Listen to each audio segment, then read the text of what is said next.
வணக்கம். நான் சுதர்ஷன் மகேஷ். தில்லி சட்டமன்ற தேர்தல் வரக்கூடிய 5ஆம் தேதி நடைபெறவிருக்கிறது. களத்தில் ஆம் ஆத்மி, பாஜக, காங்கிரஸ் இருக்கிறாங்க.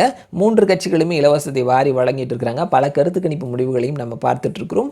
ஸோ சென்ற தேர்தல்களில் எந்த சமூகத்தை சேர்ந்தவர்கள் யாருக்கு வாக்களித்திருக்கிறாங்க அப்படின்ற ஒரு விஷயத்தை நம்ம கவனிக்க முடிந்தது. ஸோ அதைத்தான் நம்ம இந்த வீடியோவில் ஷேர் பண்ணிக்க போகிறோம். 2015, 2020 இந்த 2 தேர்தல்களையும் ஹிந்து மதத்தில் இருக்கக்கூடிய சமூகங்கள், upper caste, OBC and schedule caste, அதே மாதிரி மற்ற சமூகங்கள், இஸ்லாமியர்கள், சீக்கியர்கள், அதர் கம்யூனிட்டி. ஸோ இவர்கள் சென்ற 2 தேர்தல்களில் எந்த கட்சிகளுக்கு வாக்களித்தார்கள் அப்படின்றத பற்றி தெரிஞ்சுக்கலாம் வாங்க. முதல்ல ஹிந்து மதத்தில் இருக்கக்கூடிய அப்பர் காஸ்ட். ஸோ இவர்கள் 2015 8.8% பேர் காங்கிரஸுக்கும், 45% பேர் பிஜேபிக்கும், 43.2% பேர் ஆம் ஆத்மிக்கும் வாக்களித்திருக்கிறாங்க. 2020 2.4% பேர் காங்கிரஸுக்கும், 53.2% பேர் பிஜேபிக்கும், 41.2% பேர் ஆம் ஆத்மிக்கும் வாக்களித்திருக்கிறாங்க. ஸோ அப்பர் காஸ்டினுடைய வாக்கு நம்ம சென்ற தேர்தல்களில் பார்க்கும் பொழுது பிஜேபி அதிகரிச்சிருக்கிறாங்க அப்படின்றத கவனிக்க முடிகிறது. ஓபிசி சமூகத்தை பொறுத்த மட்டும் 2015ஆம் ஆண்டில் 9.25% மக்கள் காங்கிரஸுக்கும், 44.5% மக்கள் பிஜேபிக்கும், 48.75% மக்கள் ஆம் ஆத்மிக்கும் வாக்களித்திருக்கிறாங்க. ஸோ அது 2020 பார்க்கும் பொழுது 2.75% மக்கள் காங்கிரஸுக்கும், 49.5% மக்கள் பிஜேபிக்கும், 46.25% மக்கள் ஆம் ஆத்மிக்கும் வாக்களித்திருக்கிறாங்க. ஸோ ஓபிசி சமூகத்தை பொறுத்த மட்டும் ஆம் ஆத்மி அண்ட் காங்கிரஸ் 2 கட்சிகளும் வாக்கை இழந்திருக்கிறாங்க. பிஜேபி அந்த வாக்கை பெற்றிருக்கிறாங்க அப்படின்றது கவனிக்க முடிகிறது.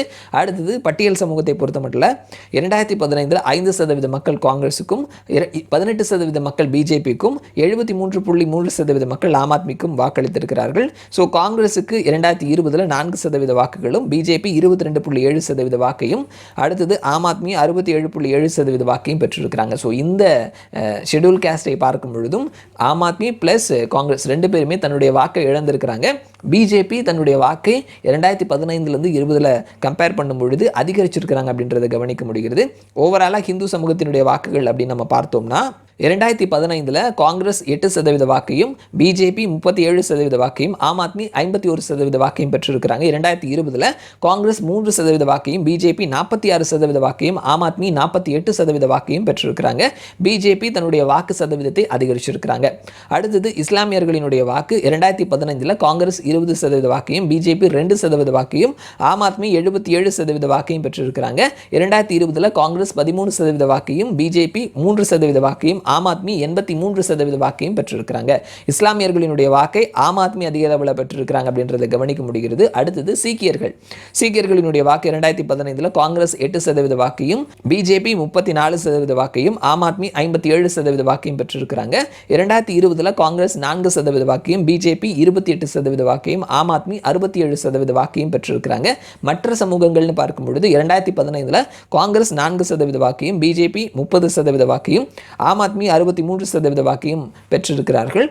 அதே இது 2020 கம்பேர் பண்ணும் பொழுது காங்கிரஸ் அதே 4% வாக்கையும், பிஜேபி 2% குறைந்து 28% வாக்கையும், ஆம் ஆத்மி அதே 63% வாக்கையும் பெற்றிருக்கிறாங்க. ஸோ இதில் நம்ம பார்க்கும் பொழுது ஹிந்து மக்களினுடைய வாக்கை பிஜேபியும், அதே நேரத்தில் சீக்கியர்கள், இஸ்லாமியர்கள் அண்ட் மற்ற சமூகங்களினுடைய வாக்கை ஆம் ஆத்மியும் பெற்றிருக்கிறார்கள் அப்படின்றத நம்ம கவனிக்க முடிகிறது. ஸோ ஹிந்துக்களினுடைய வாக்கு வரக்கூடிய நாட்களில் ஆம் ஆத்மியிலேருந்து மீண்டும் பிஜேபிக்கு கன்வெர்ட் ஆகுதா அப்படின்றதுல இருக்குது வெற்றி தோல்வியினுடைய பங்கு. ஸோ இதுதான் கடந்த 2 தேர்தல்களில் எந்த சமூக மக்கள் யாருக்கு வாக்களித்தார்கள் அப்படின்ற லிஸ்ட். இது எந்த அளவு இந்த எலெக்ஷனில் மாறுது அப்படின்றத நம்ம வெயிட் பண்ணி பார்க்கலாம். மறுபடியும் நான் உங்களை இன்னொரு வீடியோவில் சந்திக்கிறேன். அது வரைக்கும் நன்றி.